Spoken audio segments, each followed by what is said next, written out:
தலைக்கு மேல் தூக்கி ஓர் ஆழமான மூச்சு இழுத்து விட வேண்டும். பிறகு கைகளை இறக்கிக் கொண்டு கண்களை திறக்க வேண்டும். அன்பர்களின் கனிவான கவனத்திற்கு ஒரு நினைவூட்டல்.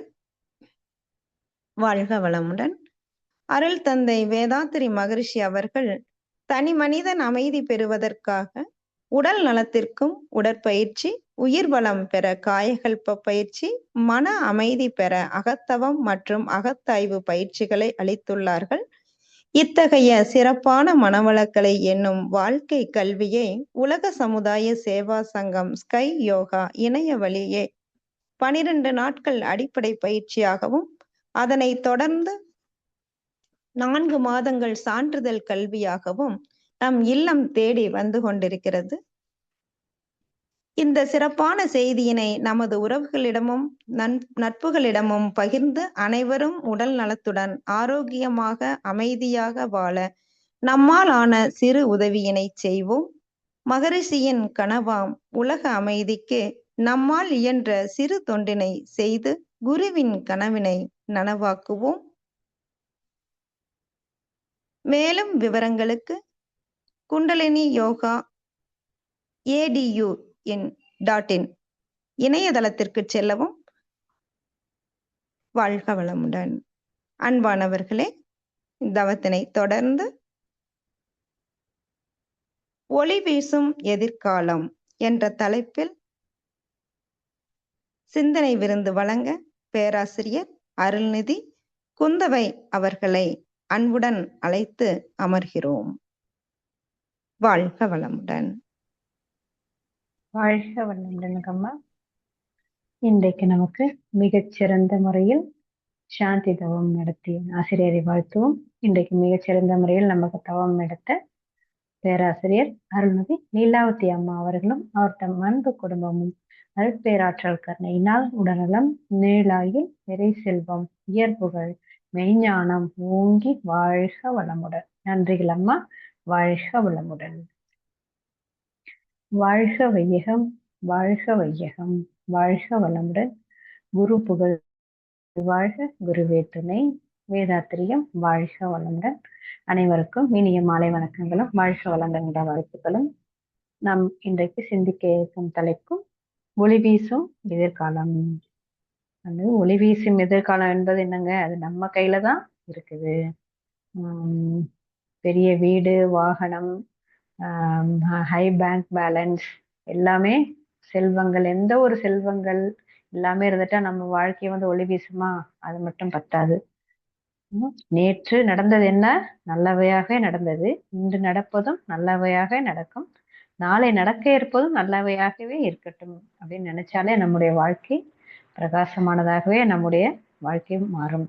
அனைத்தும் நன்மைக்கே, நடப்பதெல்லாம் நன்மைக்கே என்பதை நாம் தெரிந்து கொண்டாலே, இயற்கையை புரிந்து கொண்டாலே நம்முடைய வாழ்வு இனிமையாக ஒளிமயமானதாகவே இருக்கும். வாழ்வில் ஒவ்வொரு கட்டத்துக்கு நமக்கு என்ன ஒரு வழிகாட்டி நமக்கு தேவைப்படுறாங்க. இப்போ டெய்லியும் இந்த கேலண்டர் நம்ம பார்க்குறோம், அதெல்லாம் ஒரு வழிகாட்டி தான். நம்ம கேலண்டர் பார்க்குறோம், கேலண்டர் கிழிக்கிறோம், டைம் பார்க்குறோம். டைமே நமக்கு ஒரு கடிகாரமே நமக்கு ஒரு வழிகாட்டி தான். கேலண்டர், தேதி எல்லாமே நமக்கு, நம்ம வந்து மனசுல ஒரு கேலண்டர் இருந்தாலுமே நம்ம தினமும் எதுக்கு கேலண்டர் கிழிக்கிறோம், இந்த கேலண்டர் பார்க்குறோம், அது ஒரு வழிகாட்டி தான். இன்னைக்கு இந்த தேதி, அதே போல ஜாதகம், நம்முடைய எல்லாமே ஜாதகம் பார்க்கறது எல்லாமே ஒரு வழிகாட்டி தான். வாழ்க்கைக்கான வழிகாட்டுதல் இல்லாம நம்ம மனித வாழ்வு நிறைவடையாது. நம்முடைய மனப்போக்கில் இருந்தா அது வேற மாதிரி ஆயிடும். நம்ம எந்த தேதி, என்ன கிழமை அப்படின்னு இல்லாமலே தெரியாமலே இருந்தா என்ன ஆகும்? அது ஒரு மனித வாழ்க்கையே இருக்காது. அது ஒரு மிருகத்திற்கான அடிப்படை வாழ்க்கை என்ன? உணவு, உறக்கம், எங்கேயாவது படுக்கிறதுக்கு இடம், இனப்பெருக்கம் இருந்தாலே மிருக வாழ்க்கை. மனித வாழ்க்கை என்ன? ஒரு திட்டமிட்டு செயல்படுத்தக்கூடிய ஒரு வாழ்க்கை. பிறப்பு முதல் இறப்பு வரை ஒரு திட்டமிட்டு கொண்டே நம்முடைய வாழ்க்கையை வழிநடத்தும் ஒரு வாழ்க்கை தான் மனித வாழ்வு. மனிதன்னா மனதுக்கு இதமானவன். மனிதன் பிளஸ் இதம், மனதிற்கு இதமானவன் தான் மனிதன். சிந்தித்து செயல்படைய ஆற்றல் நம்முடைய மனித வாழ்வுக்கு மட்டும்தான் இறைவன் நமக்கு கொடுத்திருக்கான். நம்மை விட அனைத்திலும் உயர்ந்த நிலையில் உள்ள ஒருவரைத்தான் நாம் குருவாக ஏற்றுக்கொண்டு நம்முடைய வாழ்க்கைக்கு வழிகாட்டுதலாக நாம் மாற்றிக்கொள்ளலாம். மாட்டிக்கொண்டால்தான் நம்முடைய வாழ்க்கைக்கான அடுத்தடுத்த கட்டத்துக்கு நம்ம போக முடியும். அப்படியே நம்ம சரி படிச்சோம், வேலைக்கு போனோம், அப்படியே இருந்துடாம நான் எனது அப்படின்னு இல்லாம நம்ம அடுத்தடுத்து சமுதாயம், உலகம் அப்படின்னு போனாதான் நம்முடைய வாழ்க்கையை நம்ம அடுத்த கட்டத்துக்கு நம்ம எடுத்து செல்ல முடியும். நமக்கு நல்லது, நமக்கும் சுவாமி சொல்ற மாதிரி, நம்முடைய குருவானவர் நமக்கு சொன்ன மாதிரி, உனக்கும் நல்லதாய் ஊருக்கும் நல்லதாய் தேவையான எல்லாத்தையும் கற்றுக்கொண்டு நம்முடைய வாழ்க்கையை நாம் தான் பலமானதாக மாற்றிக்கொள்ள வேண்டும்.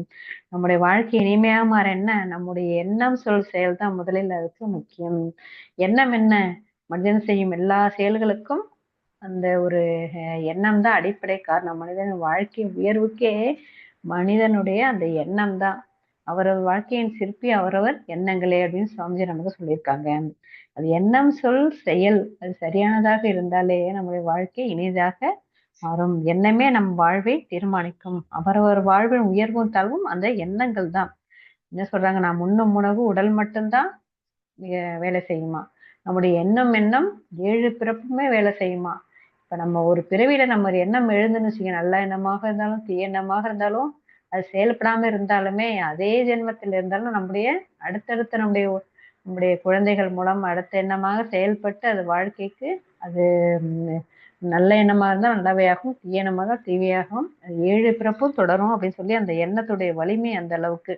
நம்ம சும்மா நினைச்சோமே,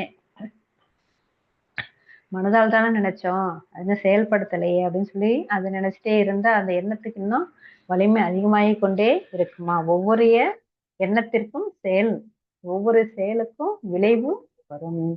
செயல் விளைவுன்னா மனிதன் செய்யும் எல்லா செயல்களுக்கும் அதற்கு தகுந்த விளைவுகள் உண்டு. விளைவு என்பது என்ன, அது இன்பமாகவும் இருக்கலாம் துன்பமாகவும் இருக்கலாம். அது இன்பமாக மாற்றிக்கொள்வது நம்முடைய கைகளில் தான் இருக்கிறது. நல்ல செயல் செய்தால் இன்பமும், தீய செயல் செய்தால் துன்பமாகவும் விளைவு வரும். நம்முடைய மனிதன் செய்யும் செயலின் விளைவை நம்முடைய கட்டாயம் நாம் அனுபவிச்சேதான் ஆகும். இன்பமாக இருந்தாலும் சரி துன்பமாக இருந்தாலும் நாம் அதை அனுபவித்தேதான் ஆக வேண்டும். வினை என்பதற்கு என்ன, தொழில் செயல் அப்படின்னா சொல்றாங்க. நம்ம என்ன செய்யறோமோ அது நமக்கே திரும்பி வரும். நன்மையாக இருந்தால் நன்மையாகவும் தீமையா இருந்தால் தீமையாகவும் நமக்கே அது திரும்பி கிடைக்கும். உன்னுடைய தலைவில் நம்ம என்ன நினைக்கிறோமோ அதுதான் செயலாக சொல்லாகவும் வரும், செயலாகவும் மலரும். எந்த அளவுக்கு நம்ம அந்த எண்ணத்து அழுத்தம் கொடுக்கிறோமோ அது அந்த அளவுக்கு செயலாக விளையும். வினையின் நீங்கி விளங்கிய அறிவின் முனைவன் கண்டது முதநூலாகும். அந்த பாடல் என்ன, வினை என்ன நம்ம வினையை செஞ்சாலும் அதுக்குடைய விளைவு நமக்கு வாழ்க்கையில் வந்து கொண்டேதான் வினைக்கும்.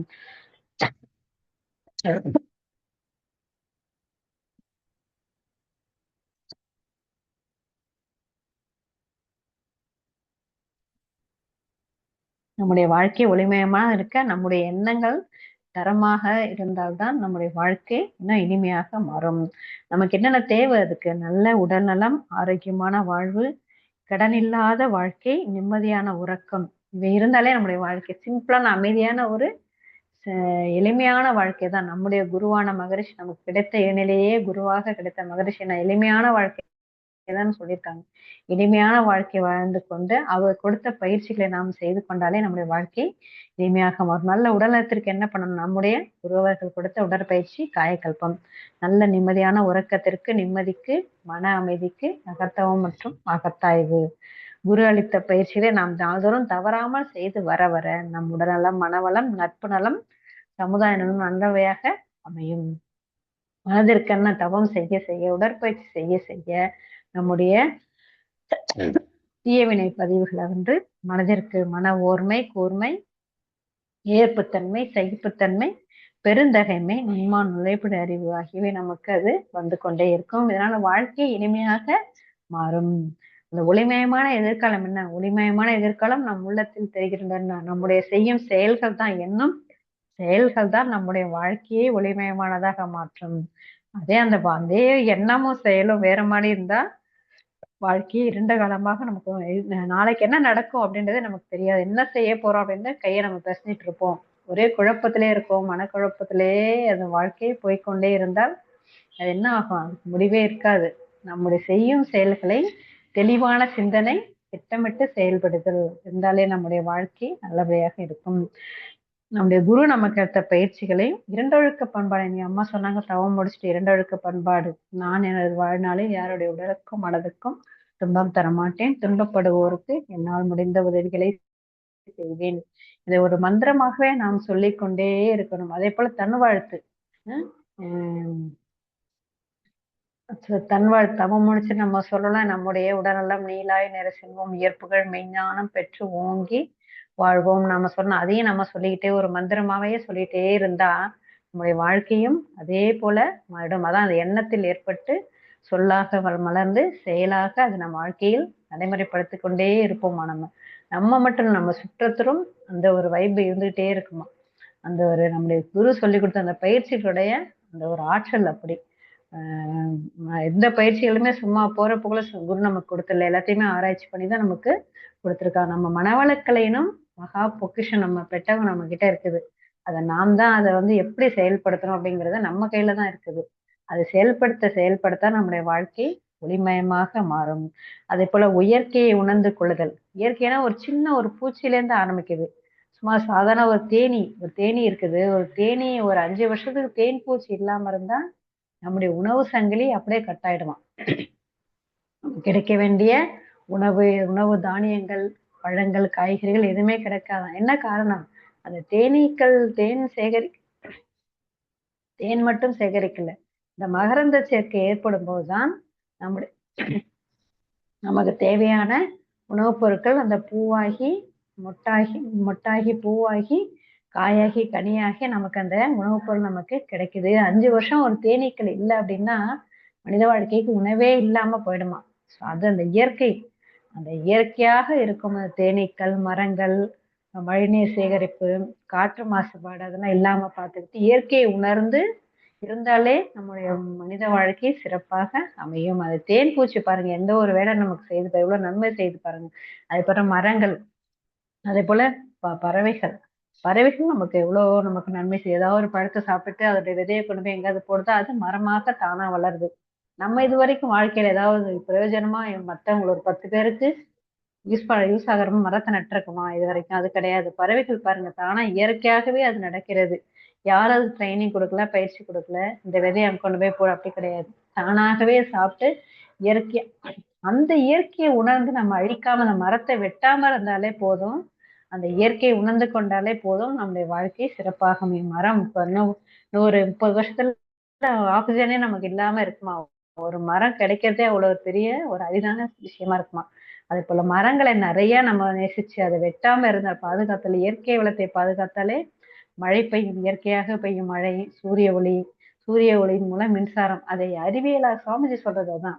ஒண்ணு இயற்கையா கிடைக்குதா, அதை வச்சு என்ன பயன்படும்படி அந்த அறிவியலை பயன்படுத்தி மனித குலத்திற்கு பயன்படத்தக்க வகையில் மாற்றிக்கொள்வதே சிறந்த அறிவு, ஞானம். அந்த அறிவுன்றது அதுதான். என்ன இயற்கையாக தருபவற்றை நாம் அதை நமக்கு உபயோகப்படி நமக்கு நல்ல விளைவை தரும் அளவுக்கு மாற்றிக்கொண்டாலே நம்முடைய வாழ்க்கை நீதாக மாறும். சும்மா மழை பெய்யுதுன்னு சொல்லி திட்டிக்கிட்டு ஐயோ மழை பெய்யக்கூடாது, மழை ரெட் அலர்ட், ஆரஞ்சு அலர்ட், அது இந்த ஆரஞ்சு அலர்ட் விட்டாலே அந்த மழையை நின்றுது பாருங்க. மக்களுடைய எண்ணம் அப்படி கனமழை வந்துருமோ சொல்லி பயந்து காரணம் என்ன? அதுக்கேத்த மாதிரி வீடெல்லாம் கட்டி நம்ம மழை வெள்ளம் வர அளவுக்கு நம்ம ரெடி பண்ணி வச்சிருக்கோம். கேட்டால் நமக்கே நம்ம பாதிப்பை ஏற்படுத்தி வச்சிருக்கோம். காரணம் என்ன? வேற எதுவுமே கிடையாது. அதுதான் ரீசன். இயற்கையை உணர்ந்து கொள்ளாமல் மழை வரும், அந்த தண்ணீர் வரும் பாதையிலேயே நம்ம வீடு கட்டிட்டு இருந்தா எப்படி தண்ணி போகும்? அது மழை நீர் சேகரிப்பு அப்புறம் எப்படி பண்ண முடியும்? எல்லாம் சாக்கடையோட கலந்து அந்த மழைநீர் யாருக்குமே உபயோகம் இல்லாம போயிருக்கும். இயற்கையை உணர்ந்து கொண்டாலே நம்ம வருஷத்துக்குமே நம்ம அந்த ஒரு வருஷத்துக்கு ஒரு மழைநீர் சேமித்து வச்சாலே அது ஒரு 10 வருஷத்துக்கு நம்ம யூஸ் ஆகுமா. அது போல அந்த ஒரு சில குளங்கள் 400-500 பழமையான குளங்களை நம்ம அதை இது பண்ணிட்டு மேல மண்ணு கொட்டி அது மேல பில்டிங் எல்லாம் கட்டுறோம். அது எவ்வளவு பெரிய இது ஒரு செயல் தெரியுமா? எதிரான செயல் தெரியுமா? அந்த குளங்களை நம்ம ஏற்படுத்த முடியுமா? அந்த பழமையான குளங்களை, அந்த இயற்கையான அந்த குளங்களை தொத்துட்டு அதை வீடு கட்டுறோம். அதுக்கப்புறம் என்ன ஆகும்? அது வீடு டேமேஜ் ஆயிடும், சீக்கிரம் அமைங்கிடும். அந்த குளங்களை நாம் ரெடி பண்ண வைக்க முடியுமா சொல்லுங்க? அதே போல அணையை கட்டி அப்ப பழைய அந்த காமராஜர் காலத்துல கட்டின அந்த இயற்கையை புரிந்து கொண்டு அவர் செய்த செயல்கள் இப்ப யாரும் செய்ய முடியுதா பாருங்க. ஒரு கல் எடுத்து வைக்க முடியுதா பாருங்க. காரணம் என்ன? இயற்கையை உணர்ந்து கொள்ளாமல் மனிதன் வந்து அடுத்தடுத்த ஆசை, பேராசை, பொன் மண்ணின் மீது ஆசை, மண்ணாசை அதிகமாகி அதிகமாகி வீடு கட்டி பில்டிங்ஸ், வீடு, அப்படியே அந்த அறிவியல் வந்து இது மாதிரி யூஸ் பண்ண ஆரம்பிச்சான். கன்ஸ்ட்ரக்ஷன் அதிகமாகி இயற்கையே நம்ம அழித்து கொண்டே வருகிறோம். அப்புறம் எப்படி நம்ம அந்த இருக்கிற இயற்கையை அழிக்காம இருந்தாலே நம்முடைய வாழ்க்கை சிறப்பாக அமையும்.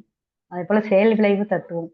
ஒவ்வொரு நம்முடைய செய்யும் செயல்கள் அனைத்தும் கண்டிப்பாக ஒரு செயலுக்கு விளைவி இறைநிலை நமக்கு கண்டிப்பாக கொடுக்கும். எந்த ஒரு செயல் செய்தாலும் அதற்கு ஒரு தக்க ஒரு விளைவு தானாகவே நம்ம செயலை செய்து கொண்டு இருந்தால் அதுக்குடைய விளைவை கடவுள் இறைவன் நமக்கு கொடுத்து கொண்டேதான் இருப்பார். நல்ல ஒரு செயல் செய்தால் நல்ல ஒரு விளைவும், தீய செயல் செய்தால் தீய விளைவும் நமக்கு எடுத்துக்கொண்டேதான் இருக்கும். வினைவுக்கு ஒரு விளைவுண்டு. உடல் உள்ளத்தின் விரைவு ஆற்றலுக்கு அது ஒத்தால் இன்பம், அது இல்லைன்னா துன்பமாகும். அதுதான், அது ஒத்து போனா இன்பமாகும், இல்லைன்னா துன்பமாக. சின்ன சின்ன தவறு தானே பண்ணணும், சின்ன சின்ன செயல் தானே செஞ்சோம், இதுக்கு என்ன எங்க வந்துட போகுதுன்னு சொல்லி நம்ம இயற்கையை உணராமல் நமக்கு பாட்டுக்கு இறைநிலை உணராமல் தவறு செய்து கொண்டே இருந்தால் அந்த செயல் நமக்கு துன்பமாகவும் விளையலாம், இன்பமாக வரும். இந்த செய்யும் செயலுக்கு ஏற்ப இந்த பிறவியில இன்னைக்கு கூட வரலாம், நாளைக்கு கூட வரலாம், அடுத்த வருஷம், அடுத்த மாசம், அடுத்த வருஷம், அடுத்த பிறவியில் கூட வரலாம். அடுத்த பிறகு நம்ம குழந்தைகளுக்கு அது செயல் துன்பமாக நமக்கு சென்று முடியும். நாம் செயலால் துன்பம் அடைந்தவர்கள் சென்று நம்முடைய செயலுக்கு அந்த எந்த அளவுக்கு நாம் வருத்தம் தெரிவிக்கிறோமோ அந்த அளவுக்கு நாம் அந்த செயலுடைய ஆற்றல் நமக்கு திரும்ப கிடைக்காது. சுவாமிஜி தான் முனிவராயனும் துன்பமே, ஒரு முள் எடுத்து கொத்தும் போது முனிவராயனும் துன்பமே அப்படின்னு சொல்லாங்க. ஒரு இன்சிடென்ட் நடந்து சுவாமிஜிக்கு எல்லாம் அந்த மந்திரம் செஞ்சிருக்காங்க. முள்ளெடுத்து குத்தும் போது சுவாமிஜிக்கு வந்து வலிச்சிருக்குது. ஞானி இல்லையா, சுவாமிஜிக்கு வலிச்சிருக்கு. அப்ப வாழ்க வளமுடன் வாழ்த்திட்டாங்க. அந்த துன்ப அலை போய் அவங்கள தாக்கத்துக்கு முன்னாடியே வாழ்த்திட்டாங்க சுவாமிஜி. அவங்க நல்லா இருக்கணும், வாழ்க வளம்னு சொல்லி அந்த துன்ப அலை கண்டிப்பா அந்த வலிக்கின்ற அந்த முனிவராயினும் துன்பமே அப்படின்னு சொல்றாங்களே, அதே போலதான் நம்ம என்ன செயல் செய்தாலும் அது ஒரு துன்பத்தை ஏற்படுத்தும். அதே போலதான் அந்த ஆறு குணங்களும் பேராசை, சினம், கடும்பற்று, முறையற்ற பால் கவர்ச்சி, அஞ்சம், சினம், இது ஆறையும் நம்ம சுவாமிஜி வந்து ஒண்ணு ஒண்ணா மாத்தி அது ஒரு குரு தட்சிணையா கொடுத்துருங்க, அது எனக்கு வேற எதுவும் செய்ய வேண்டாம், பேராசையை நிறைமணமா மாற்றணும், நமக்கு இந்த பேராசைப்படாம எனக்கு இந்த பொருள் போதும், வேற எதுவும் வேணாம் அப்படின்னு ஒரு நிறைமணத்தோடு இன்னும் வேணும் வேணும் அப்படின்னு ஆசைப்படாம இருக்கிறது போதும், ஓகே அடுத்த பொருள் நம்ம வாங்க முடியுமா அப்படின்னு யோசிச்சு சிந்தித்து செயல்பாடு அகத்தாய்வு பண்ணி அந்த ஆசை சிரமத்தில் அகத்தாய்வு பண்ணி நமக்கு தேவையா நிறைமணம் இது போதும் அப்படின்னு இருந்தாலே அந்த பேராசை சரியாகும். சினம், சகிப்புத்தன்மை, சினம் கொண்டா என்ன, நம்ம பொறுமையா இருக்கணும். சகிப்புத்தன்மை, பொறுமை எல்லாமே தேவைப்படும். சினம் வந்து கண்ட்ரோல் படுத்த முடியாதுதான், கட்டுப்படுத்த முடியாதுதான். பட் அதை சகிப்புத்தன்மை பொறுமையோட நம்ம அதை கையாளணும். கடும் பற்று, ஒரு பொருள் நமக்கு வேணும் வேணும்னு எடுத்து வச்சுட்டே இருந்தா அது அந்த பொருளை நம்ம வந்து இன்னும் ஆசை அதிகமாயிட்டே தான் இருக்கும். அதை என்ன பண்ணணும், அந்த பொருள் வந்து நமக்கு வேணாம்னு சொல்லி ஈகி இன்னொருத்தவங்களுக்கு கொடுத்துட்டா அந்த கடும் பற்று நமக்கு கொஞ்சம் குறையலாம். முறையற்ற பால் கவர்ச்சி, கற்பு நெறி, கணவன் மனைவி மட்டும் கற்பு நெறி பின்பற்றினா அந்த முறையற்ற பால் கவர்ச்சி ஏற்படாது. தானெனும் சேர்க்க அடுத்தது அனைவரும் சமம் அப்படின்ற ஒரு ஈக்குவல் இருந்தாலே நான் அந்த மதம் அந்த இது தானெனும் சேர்க்கு ஏற்படாது. அடுத்தது வஞ்சம், மன்னிப்பு, அதை சரி பண்ண முடியும். மன்னிப்பு, இன்னொருத்தவங்களுடைய செயல்களையும் நம்ம என்ன தப்பு செஞ்சாலுமே அதை போய் அவங்க கிட்ட சொல்லிட்டு சாரி கேட்டுட்டு அவங்க மன்னிப்பு, அவங்க என்ன தவறு செஞ்சாலும் மன்னிப்பு அப்படின்ற ஒரு இது மூலம் நம்ம அதை சரி செய்து கொள்ள முடியும். தீவனை பதிவுகளை திருத்தி நாம தான் போக்கிக் கொள்ளணும். அது யாரும் சுவாமிஜி கடவுளே நினைச்சாலும் இல்ல, ஒரு குருவே நினைச்சாலும் கூட செய்ய முடியாது. அதுக்குடைய வழிகளை அவர் சொல்ல முடியும். அதை நாம் கண்டிப்பாக செய்வதன் மூலம் நம்முடைய வாழ்க்கை இனிமையானதாக மாறும். அந்த மனவளக்கலை எனும் வாழ்க்கை கல்விதான் கற்று அதன்படி தொடர்ந்து நம்முடைய ஃபாலோ பண்ணிட்டே இருந்தாலே நம்முடைய அறிவாட்சி தரம் உயர்ந்து வாழ்க்கை இனிமையானதாக. அறிவாட்சி தரம்னா என்ன? நம்முடைய கேரக்டர்ஸ், நம்முடைய குணங்கள், அதாவது முன்னாடியே நம்முடைய பதிவுகள் பெற்ற பதிவுகளும் இப்ப நம்முடைய பதிவுகளும் சேர்ந்ததுதான் நம்முடைய கேரக்டர். அந்த அறிவாட்சி தரம்னா என்ன? அந்த கேரக்டர், நம்ம என்ன குணம், சொல்லும் செயல், எண்ணம் சொல் செயல் எல்லாமே அந்த அறிவாட்சி தரம். அதுல இருந்தா நமக்கு வெளியில வருது. எண்ணம் கூட எல்லாம் அந்த கருவம்பு தான், டிஎன்ஏல பதிவாகிறது தான். அந்த டிஎன்ஏ தான் அறிவாட்சி தரம். இந்த டிஎன்ஏ சரி செய்துக்கணும். டிஎன்ஏவை அந்த குணங்களை மாற்றிக்கொள்ளும், அந்த மாற்றிக்கொள்ளக்கூடிய அந்த ஆற்றல் வந்து நம்முடைய மனவளக்கலை பயிற்சிகளுக்கு உண்டு என்பதை நாம் கண்டிப்பாக நாம் ஒத்துக்கொள்ளலாம். ஆணித்தனமாக அது உண்டு. ஏன்னா விலங்கியல் பதிவு கண்டிப்பா மாறும் நம்முடைய பயிற்சிகள் மூலம். சினம் கண்ட்ரோல் ஆகும், ஆசை கவலை எல்லாமே நம்ம அதை சரி செஞ்சது எல்லாமே பயிற்சியா நமக்கு சுவாமிஜி நமக்கு வடிவமைச்சு கொடுத்துருக்காங்க. இதை தவிர வேற என்னங்க வேணும்? அதே போல மனமெனும் மாயத்துணைவனை கட்டுப்பட்டு தெரிந்து கொண்டாலே நம்முடைய எண்ணம் சொல் செயல் எல்லாமே சரியாக இருக்கும். அதனால வாழ்க்கை இனிமையாக இருக்கும். வாழ்வில் ஒளிவூசும் இனிமையாக இருக்கிறது என்ன பண்ண? திட்டமிடுதல், செயல்படுதல், சிந்தித்து செயல்படுதல், விழிப்புணர்வுடன் செயல்படுதல். விழிப்புணர்வு என்ன? ஒரு சிலர்லாம் விழிப்புணர்வு கேம்ப் எல்லாம் போடுறாங்களே, எதுக்கு? இது அலர்ட்டா இருங்க. இப்போ ஒரு சில இப்போ வார் நடக்குது, ஈரான் வார் நடக்குது, அந்த அலர்ட் மெசேஜ் வந்துட்டே இருப்பாங்க. என்ன பண்றது? விழிப்புணர்வோட இருக்கணும். என்ன பண்றது? சேஃபா இருந்துக்கணும். அந்த போர் எதுக்காக வருது? ஒரு நாட்டுக்கு ஆசைதான், அத்துமீறல். பெரிய நான் தான் பெரியவன் அப்படின்ற அதை நிரூபிக்கிறதுக்காக எனக்கு எல்லாம் வேணும்ட்டு கொடுத்துட்டு நீ போ, நான் பாத்துக்கிறேன் அப்படின்னு ஒரு அத்துமீறல் நடவடிக்கை தான் இந்த போர். அதிகப்படியான பேராசை, சினம், பக்கத்து நாடு, நீ அந்த நாட்டுல அதனுடைய வளத்தை, செல்வ வளத்தை, எண்ணெய் வளத்தை நான் மட்டும்தான் வச்சுக்கணும் அப்படின்ற ஒரு தன்முனைப்பு போகும். எது மூலம்? நம்முடைய மனவளக்கலை என்னும் வாழ்க்கை கல்வியில் மட்டும்தான் அந்த தன்முனைப்பு போக்க முடியும்.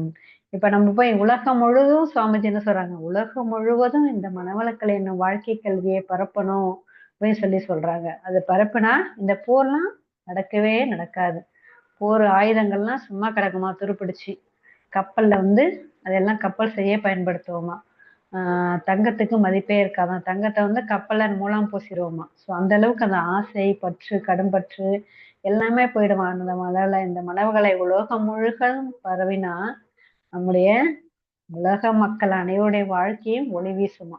சாமஜிதான் சொல்றாங்க, இந்த 6 குணங்களும் இல்லாமல் இருந்தாலே மனித வாழ்க்கை அவ்வளவு அருமையா இருக்குமா. அதாவது என்ன பயிற்சி இல்லை நம்முடைய மனவளக்கலையில. ஒவ்வொருத்துக்கும் ஒரு பயிற்சின்னு கிடையாது, எல்லாத்துக்குமே சேர்த்து ஒரு பயிற்சி. வாழ்க்கைய டோட்டல் சொல்யூஷனே நம்முடைய மனவளக்கலை பயிற்சியில இருக்கு. நிறைய பேருக்கு அதோடைய அருமை தெரியல. இன்னைக்கு நான் எக்ஸசைஸ் பண்ணல, டைம் இல்லை அப்படின்னு சொல்லி எஸ்கேப் ஆயிடும். எஸ்கேபிசம் அதெல்லாம் இல்லாம தினம் தினம் ஒவ்வொரு கணமும் இந்த பயிற்சி செஞ்சுட்டு ஒவ்வொரு க்ஷணமும் நம்முடைய மனதை அகத்தாய்விலே வைத்துக்கும். சுவாமிஜி அப்படிதான் இருப்பாங்களா, ஒவ்வொரு க்ஷணமும் அகத்தாய்வு பண்ணிட்டே தான் இருப்பாங்களாம். தவமுறையும் அறநெறியும் பற்ற தருக்கென்ற தன்முனைப்பு குன்றி போகும். அதான் தவமுறையும் அறநெறியும். அறநெறி வாழ்க்கை என்ன? ஒழுக்கம், கடமை, ஈகை, இதை நம் பின்பற்ற தருக்கென்ற தன்முனைப்பு குன்றி போகும். இது ஒழுக்கம், கடமை, ஈகைனா என்ன? ஒழுக்கம் நான் யாருக்கும் துன்பம் தராத செயல்கள். கடமைனா நம்முடைய சமுதாயத்தை நாம் செய்யக்கூடிய கடமை. ஈகைனா நம்முடைய பொருளை இன்னொருத்தவங்களுக்கு கொடுக்கறது. இதெல்லாம் அறநெறி வாழ்க்கை. தவமுறையும் அகத்தாய்வு அறநெறி வாழ்க்கை இருந்தாலே நம்முடைய தன்முனைப்பு போகும். இந்த இப்ப பெரிய அரசியல் தலைவர்லாம் என்ன, தன்முனைப்பு தான் அதிகமா இருக்கிறதால தான் ஒவ்வொரு நாட்டுக்கும் சண்டை வருது. இந்த போர் வர்றதுக்கு காரணம் என்ன? தருக்கென்ற தன்முனைப்பு, பேராசை, சினம், கடும்பற்று எல்லாமே சேர்ந்ததுதான். அந்த 6 குணங்களும் சேர்ந்ததுதான் அந்த போர் வர்றதுக்கு காரணம். அதெல்லாம் இல்லாம போகணும்னு என்ன? நம்முடைய மனவளக்கலை பயிற்சிகள் உலகம் முழுவதும் நாம் தாங்க அதை வைக்கணும். வந்தாலே நம்முடைய வாழ்க்கை சிறப்பானதாக ஒளி வீசும். நம்முடைய வாழ்க்கை ஒளி வீசும் வாழ்க்கையாக மாறும். ஒரு அமெரிக்கால இந்த ஏதோ ஒரு சூதாட்ட களத்துல வந்து டெஸ்ட் பண்ணியிருக்காங்க. அந்த இது லாட்ரிலாம் அந்த கேம்லிங்லாம் பண்ணுவாங்கல்ல, அது வந்து செய்ய சொல்லி பண்ணியிருக்காங்க. அதாவது கர்மா அதெல்லாம் பத்தி தெரியாத ஒருத்தவங்கள்ட்ட அதெல்லாம் பண்ண சொல்லி இருக்காங்க. அவங்க வந்து என்ன பண்ணியிருக்காங்க, கர்மா அதை பத்தி தெரியாதவங்க வந்து எப்படி வேணாலும் ஆடி ஜெயிச்சிடலாம் சொல்லி அந்த ஒரு இது ட்ரை பண்ணியிருக்காங்க.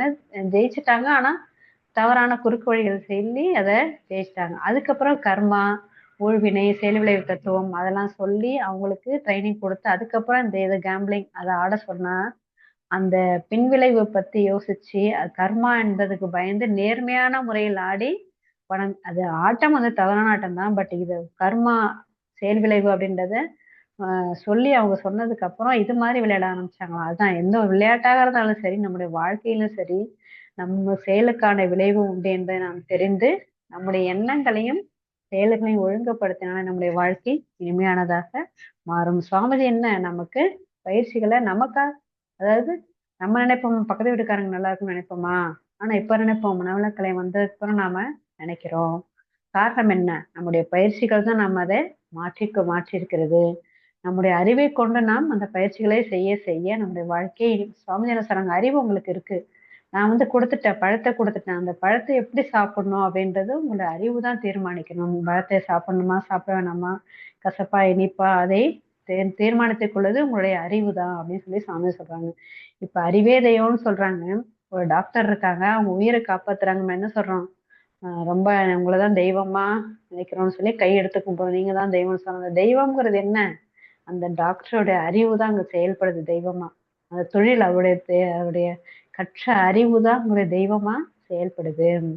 அந்த அறிவே தான் தெய்வம்ங்கிறத நம்ம அப்பதான் நம்ம தெரிஞ்சுக்கிறோம். ஸோ நம்முடைய அறிவை நம் கொண்டு இது செய்யலாமா வேணாமா சிந்தித்து செயல்பட்டு, திட்டமிட்டு சிந்தித்து செயல்பட்டு, விழிப்புணர்வோடு இருந்து நம்முடைய வாழ்க்கையை ஒவ்வொரு நாளும் நல்ல எண்ணம் சொல் செயல் இருந்தாலே நம்முடைய வாழ்க்கை சிறப்பானதாக ஒளிவீசும் எதிர்காலமாக நாம் மாற்றிக்கொள்ள முடியும்.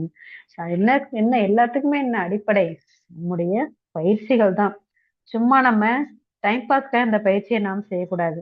ஒவ்வொருத்தையும் உணர்ந்துதான். சுவாமி என்ன உணர்ந்ததை உணர்த்தினேன், சும்மா எதுவும் கொடுக்கல. அவருக்கு என்ன உணர்ந்தாரோ, நம்ம தவமா இருந்தாலும் சரி, ஆகினையும் துரியமா இருந்தாலும் அதை உணர்ந்து செய்யறதாதான் நமக்குடைய பலன் கிடைக்கும். இப்ப ஆயினையிலும் துரியலையும் நம்ம வந்து ஒரு கையாலேயோ ஒரு பொருளாலேயோ அதை உள்ள தொட முடியாது நம்ம, இல்லைங்களா? அது உணர்வால் மட்டும்தான் அதை நாம் தொடர முடியும். சக்கரம் சொல்லுது சக்கரம் சொல்லுதுங்கிறாங்களே என்ன, அது நாம் உணர்வால் மட்டும்தான் தவத்தை நாம் வந்து கொள்ள முடியும். தவம் செய்ய செய்யதான் அந்த உணர்வு, அதாவது கற்பனை வேற, நமது உணர்தல் வேற, பாவித்தல் வேற. கற்பனைங்கிறது வேற, பாவித்தல் அப்படிங்கிறது வேற. சுவாமிஜன பாவித்தல் பாவனை செய்யுங்க அப்படிங்கிறாங்க. பாவனை செய்ய செய்யதான் அது உண்மையாக நம்ம உணர்ந்து கொள்கிறோம். அப்போ அப்பிலிருந்து நான் தவசீலர்கள் ஞானிகள் எல்லாமே அதை பழங்காலமா உணர்ந்துதான் நமக்கு அதை கொடுத்திருக்காங்க. நிறைய பேர் அதை சொல்லாமலே போயிட்டாங்க. சுவாமிஜி மட்டும்தான் உலகத்திற்கு எல்லாருக்கும் ஆண்கள் பெண்கள் குழந்தைகள் எல்லாரும் தவம் செய்ய எளிமையான முறையை நமக்கு 9 வகை தவமா கொடுத்திருக்காங்க. அது ஒரு எல்லாமே நவமணிகள் எல்லாமே ஒவ்வொன்றும் ஒவ்வொரு பயனை தரக்கூடியது. நாம உணர்ந்துதாங்க உணர்ந்ததை உணர்த்தினேன் உணர்ந்து செய்ய செய்யதான் நம்முடைய வாழ்க்கை இனிமையதாக மாறும். ஒவ்வொரு செல்லிலும் அந்த தவாற்றல் பதிய பதிய நம்முடைய உடலும் உள்ளமும் எண்ணமும் தரமானதாக உயர்ந்து நம்முடைய வாழ்க்கை அடுத்த கட்டத்துக்கு நம்ம எடுத்து செல்லும். இதை நம்ம இப்போ அழுக்காப்பு நம்ம போடுறோம், நம்ம அது கண்ணுக்கு தெரியாது, நம்ம போக நம்ம கூட வருதில்ல, நமக்கு நன்மை நடக்கும். பட் இதனால்தான் நமக்கு நன்மை நடக்கதான் நம்ம தெரியாது. நம்ம எப்பயாவது சும்மா உணர்வோம். இப்ப தவத்துல உட்கார்றோம், அது உணர்ந்திருப்போம், நம்ம அதுவே தெரியாம நம்ம இருப்போம். ஓகேவா? அது தவம் செய்ய செய்ய செய்ய செய்யதான் நமக்கு அதை உணர முடியும். உணர்ந்ததை உணர்த்தினேன் அப்படின்னா நம்ம என்ன உணர்றோமோ அதை நாம் உணர்ந்து கொள்ள முடியும். இப்போ இதய துடிப்பு, நம்ம இதய துடிப்போட இதய துடிப்பு கேட்கல அப்படின்னா இதயம் ஏங்கலன்னு அர்த்தமா? கிடையாது. இதயம் வந்து துடிச்சுக்கிட்டே தான் இருக்குது, இல்லைங்களா? அந்த இதய துடிப்பை உணரும் ஆற்றல் கூட தவத்திற்கு உண்டு. நம்முடைய ரத்த ஓட்டத்தின் சத்தத்தை கூட நாம் உணர முடியுமா? இப்ப வால் கிளாக் இருக்கு ஹால்ல, ரூம்ல அமைதியா தான் இருக்கு, அந்த சத்தம் கேட்கல. காரணம் என்ன? நம்முடைய மனம் வந்து அந்த அளவுக்கு ஒரு ஒரு என்ன ஒரு அறிபறியில இருக்குது. ஆனா நுண்ணிய இயக்கத்துக்கு செல்லும் போது நம்முடைய இதய துடிப்பையும் உணர முடியும். அந்த அளவுக்கு தவத்திற்கு ஆற்றல் உடையது. எனவே நம்முடைய சுவாமிஜி அவருக்கு சொல்லிக் கொடுத்த அருமையான பயிற்சிகளை செய்ய செய்யத்தான் நம்முடைய வாழ்க்கை தரம் உயர்ந்து வாழ்வை எளிமையாக மாறி ஒளி வீசும் எதிர்காலம் என்பது நமக்கு கிடைக்கும். எனவே இன்றைய உரை வாய்ப்பளித்த அனைவருக்கும் நன்றி கூறி விடைபெறுகிறேன். நன்றி. வாழ்க வளமுடன்.